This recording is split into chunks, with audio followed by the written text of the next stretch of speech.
గజం భూమి కేవలం 5,500 రూపాయలతో 135 గజాల భూమి కేవలం 7 లక్షలు మాత్రమే. ఒక రకంగా చెప్పాలంటే మీరు యూనిఫామ్ వేసుకొని రోజు ప్రజలతోటి క్రిమినల్స్ తోటి ఉండే మీరు ఆఫ్లైన్లోకి వచ్చేసి ఆర్టీసీ కోసం కష్టపడతా ఉన్నారు. 2 ఏళ్ల నుంచి నేను ప్రత్యక్షంగా చూస్తున్నా మిమ్మల్ని. మీరు వచ్చిన తర్వాత డిపార్ట్మెంట్లో కూడా చాలా చేంజెస్ వచ్చాయి.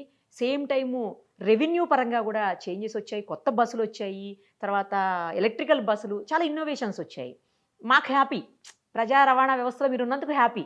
బట్ మీరు పర్సనల్గా ఎలా అనిపిస్తోంది? అక్కడికి ఇక్కడికి చాలా డిఫరెన్స్ ఉంటుంది. ఆ ఉరుకులు పరుగులు వేరు, ఇది కూల్ జాబ్ కూడా టెన్షన్ ఉంటుంది. టెన్షనేనా? అన్ని జాబ్ మనం సీరియస్ తీసుకుంటే ఏ జాబ్ కూడా ఈజీ కాదు అది. అన్ని ఇక్కడ ఉన్న టెన్షన్ ఇక్కడ, ఎందుకంటే ప్రతిరోజు కూడా ఇది డబ్బులతోని ముడి ఉంటుంది. నాకు ఓకే ఓకే ఈ రోజు ఎంత వచ్చింది, రేపు ఖర్చు ఏమో, నాకు మళ్ళీ ఎక్కడి నుంచి తీయాలి, బ్యాంక్ వాళ్ళు నా డబ్బులు నా అప్పు కడతావా లేదనేది వాళ్ళే ఒక ఎమ్మడి పడుతుంటారు. సో ఇది బిజినెస్ ప్లస్ మన వాళ్ళు కూడా కొన్ని సమస్యలు ఉంటావు. సో ఛాలెంజెస్ దాని ఛాలెంజెస్ దానికి ఉంది, దీని ఛాలెంజెస్ దీనికి ఉంది. అంటే ఖాకీ డ్రెస్ లో ఉన్న ఇది వేరు కదా సార్. ఏం లేదు, మనం అది అనుకుంటే అది కొన్ని, నేను అన్ని జాబ్లు చేశాను, యూనిఫామ్ లేని జాబ్ చేశాను, యూనిఫామ్ ఉన్న జాబ్ చేశాను, దానికి ఏం ఉండదు. మనంతా ఇట్స్ ఆల్ యాటిట్యూడ్లో ఉంటుంది. మనం ఏ జాబ్ని ఏ చూస్తాను అనేది, ఇది కూడా పెద్ద ఛాలెంజ్. ఈ ఒక క్లిష్ట సమయంలో ఇది ఇంకా పెద్ద ఛాలెంజ్. ఎందుకంటే మీరు వేరే ప్రాంతం చూస్తే, మనము లైక్ చెన్నైలో కూడా ఇంప్లిమెంట్ చేశారు ఈ స్కీము, కర్ణాటకలో చేస్తున్నారు, అక్కడ ఢిల్లీలో చేస్తే చాలా చోట్ల కూడా చాలా గొడవలు అయినా. బట్ ఇంత స్మూత్ గా అక్కడక్కడ కొన్ని జరిగిన, అక్కడ మీరు వేరే దగ్గర చూసిన దానికి మన వాళ్ళు గ్రౌండింగ్ మాత్రం స్కీము చాలా స్మూత్గా జరిగిందని చెప్పి నాకు చెప్పడం, నాకు చాలా మన వాళ్ళు నాకు సంతోషంగా అనిపిస్తుంది, గర్వం కూడా అనిపిస్తుంది. ఎందుకంటే చాలా గొడవలు జరిగిన కర్ణాటక చూస్తుంటే మనకే భయం వచ్చింది, ఏమవుతుంది మన ప్రజా రవాణా వ్యవస్థ అనేది.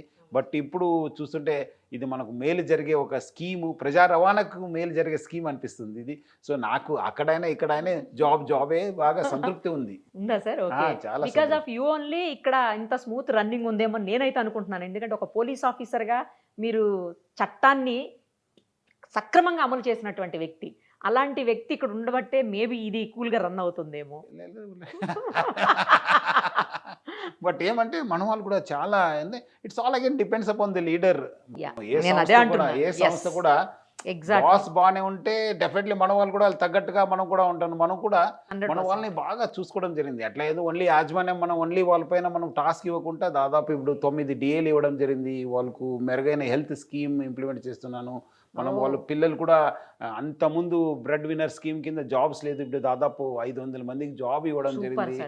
సో చాలా కాలంగా వెయిట్ చేస్తున్నారు. ప్లస్ మనకు వాళ్ళకు అనుకోకుండా కొన్నిసార్లు మన వాళ్ళు చనిపోవడం జరిగితే వాళ్ళకి ఇన్సూరెన్స్, 1 కోటి పైన ఇన్సూరెన్స్ రావడం జరుగుతుంది. సో ఇట్లా రకరకాలు కూడా చూసుకుంటాం. ఎందుకంటే మనకు ఇద్దరు మనకు ముఖ్యం, ఒకటి మన ప్రయాణికులు, సెకండ్ మన ఎంప్లాయీస్, ఇద్దరిని కూడా మనం సమానంగా చూడడం వల్ల ఈ సంస్థ కూడా బాగా జరుగుతుంది. ఈ యాజమాన్యం కూడా ఈ రెండుని బ్యాలెన్స్ చేయడంలో సక్సెస్ అయిందని చెప్పి నాకు అనిపిస్తుంది. కానీ చాలా మంది కోరుకుంటున్నారు సార్ మళ్ళీ మిమ్మల్ని ఖాకీ యూనిఫామ్ లో చూడాలని, ఒక రెబల్ ఆఫీసర్ గా, ఒక అగ్రెసివ్ ఆఫీసర్ గా మళ్ళీ మిమ్మల్ని చూడాలి. కొత్త గవర్నమెంట్ వచ్చింది కాబట్టి సజ్జనార్ గారు మళ్ళీ పోస్టులోకి వస్తారు అని చెప్పేసి కొంతమంది మాట్లాడుతున్నారు. మీకేమన్నా let us hope. Let us hope. Madam వాళ్ళు హ్యాపీయా సార్? ఇంట్లో ఫ్యామిలీ అంతా హ్యాపీ. అంత పనినే కాదు, మళ్ళీ ఇక్కడ కూడా బిజీ అయిపోయినాను. మార్నింగ్ వస్తే మళ్ళీ అగైన్ ఈవినింగ్ దాకా ఏదో నడుస్తూనే ఉంటుంది మీటింగ్స్. ఇక్కడ వేరే సెటప్ కంప్లీట్లీ. ఇక్కడ ఏమంటే కంటిన్యూస్ మీటింగ్స్, బ్యాంకర్స్ తో మీటింగ్, మన వాళ్ళతో మీటింగ్, ఫైనాన్స్ టీమ్ తో, ఆపరేషన్స్ తోని, మన వాళ్ళతో జూమ్, కండక్టర్స్ డ్రైవర్స్ తో మాట్లాడము, ఫీడ్బ్యాక్ తీసుకుని. ఇక్కడ స్టేక్ హోల్డర్స్ ఎక్కువ ఉంటారు కదా, స్టేక్ హోల్డర్స్ ఎక్కువ ఉంటారు. సో దానితో చేసి కోఆర్డినేట్ చేయడం కూడా ఇక్కడ కూడా ఒక పెద్ద పనినే ఉంటుంది. ఏమున్నా కూడా ప్లస్ ఎందుకంటే ఇప్పుడు మనకు దాదాపు 40 నుంచి 45 లక్షల మంది ప్రయాణం చేస్తారు. ఎక్కడ ప్రతి కస్టమర్ కూడా నాకు ఇంపార్టెంట్, ప్రతి ప్యాసింజర్స్ కూడా నాకు ఇంపార్టెంట్. ఇప్పుడు కూడా ఎవరో ఫ్రీ అయినా మన వాళ్ళకి ఆ పాపకు ఇబ్బంది పడిందంటే ఇమీడియట్లీ నాకు వీడియో వైరల్ అయిన తర్వాత నాకు వస్తే నేను ఇమీడియట్లీ ఫోన్ చేస్తాను, ఎందుకు అయింది ఇట్లా అని చెప్తే అదే సేమ్ ప్రాబ్లం మీరు అన్నట్లు మళ్ళీ మన లేడీ ప్యాసింజర్స్ ఇట్లా చేయడంతో, మళ్ళీ ఆ రోజు నిజామాబాద్లో బోధనలో ఒక సంఘటన ఇవి అయిన తర్వాత ఇమీడియట్లీ రియాక్ట్ కావాల్సి వస్తుంది. ఎందుకంటే మనకు కూడా మన వాళ్ళు మళ్ళీ లేదంటే మన వాళ్ళు తప్పు చేయకపోయినా మన కండక్టర్స్ పైన లేదా డ్రైవర్స్ పైన యాక్షన్ తీసుకోవడానికి అవకాశం ఉంటుంది. సో మనము ఒకసారి కరెక్ట్ సార్ కూడా ఎంక్వైరీ చేస్తున్నాం అని చెప్తే వాళ్ళు కూడా ఒక ఫ్రీడమ్ ఉంటుంది, లేదు తప్పు చేయకపోతే సార్ ఏమన్నారు అని చెప్పి, అది కూడా కాన్ఫిడెన్స్. ఇంకా పబ్లిక్ కూడా అట్లానే మనకు కూడా నేను కోరేదంటే, మీరు ఇప్పుడు రూల్స్ చేసింది దానికి తగ్గట్టుగా పాటించండి, మనకు సహకరించండి. మీరు కూడా మీరు గమ్యానికి చేర్చడానికి అవకాశం ఉంటుంది. మనకు కూడా వేరే వాళ్ళు కూడా ఇబ్బంది పెట్టే పరిస్థితి ఉండదు మీకు. మీరు ప్రత్యక్షంగా రెగ్యులర్గా ట్వీట్స్ పెడుతూ ప్రజలకు ఎవరైతే మీ బస్సులో ప్రయాణం చేస్తున్నారో వాళ్ళకి అందుబాటులో ఉంటారు, అలాగే మీ ఎంప్లాయీస్కి అందుబాటులో ఉంటారు, ప్రజలకి అందుబాటులో ఉంటారు. మీకు హ్యాట్స్ ఆఫ్ చెప్పాలి సార్ ఆ విషయంలో అయితే.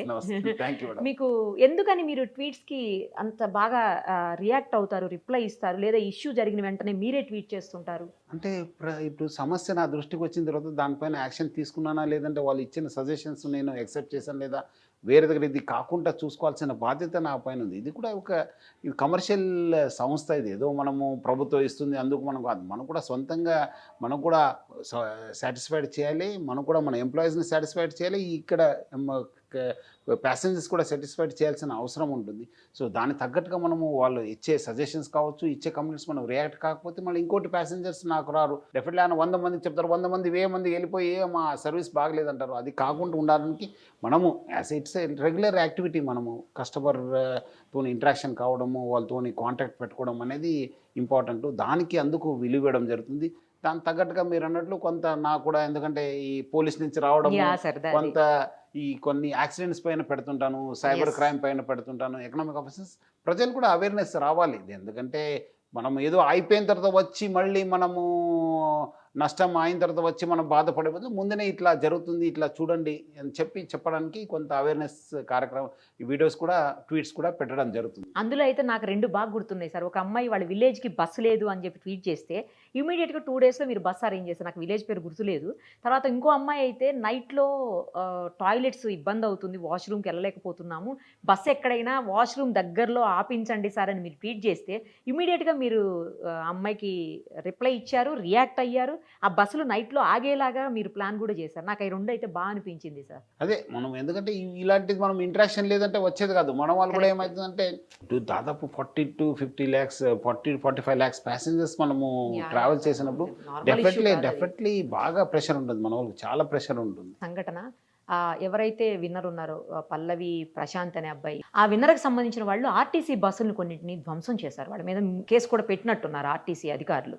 పెట్టాను, ఎందుకంటే అది మంచిది కాదు కదా, ఇది అందరు సంబంధించిన ఆస్తి, ఇది సమాజ ఆస్తి, ప్రజల ఆస్తి. ఇది మనం ఏదో మీ వినోదం కోసం చూడాలి, కానీ అలాంటి ఇది వచ్చి మా బస్సు పైన ఎవరు గెలిచారు ఎవరు ఓడారని చెప్పి నా బస్సు పెట్టడము, నేను బలి కావడం మంచిది కాదు. సో అందుకు మన వాళ్ళకి ఇమీడియట్లీ నా దృష్టికి వస్తే ఇమీడియట్లీ కేసు పెట్టండి, వాళ్ళపైన యాక్షన్ తీసుకుని చెప్తే ఈ రోజు పేపర్లో చూశాను, మన పోలీసులు కూడా 2 ఏదో అరెస్ట్ చేశారని చెప్పి, వేరే వాళ్ళ కోసం కూడా అబ్స్కాండింగ్ ఉన్నారని చెప్పి, ఇది మంచిది కాదని చెప్పి నాకు అనిపిస్తుంది.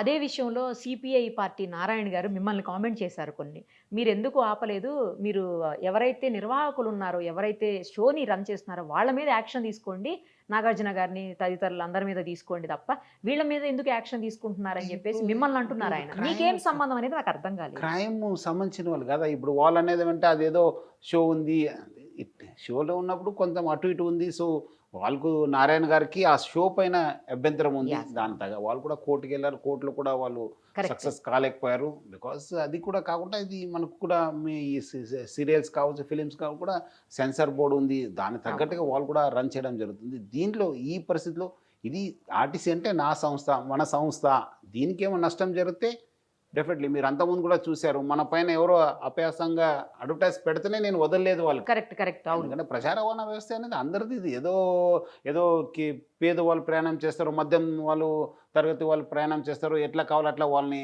చెప్తే అయిపోతుంది అనేది కాదు కదా, ఇది అందరికి సంబంధించిన వ్యవస్థ. సో ఇది మన సంస్థ, మా సంస్థకి ఏమో జరిగితే డెఫినెట్లీ మన యాజమాన్యం రియాక్ట్ కావాల్సి వస్తుంది. దాని ప్రకారం చట్టపరమైన యాక్షన్ డెఫినెట్లీ తీసుకుంటాను, నేను వదిలే ప్రసక్తినే లేదు.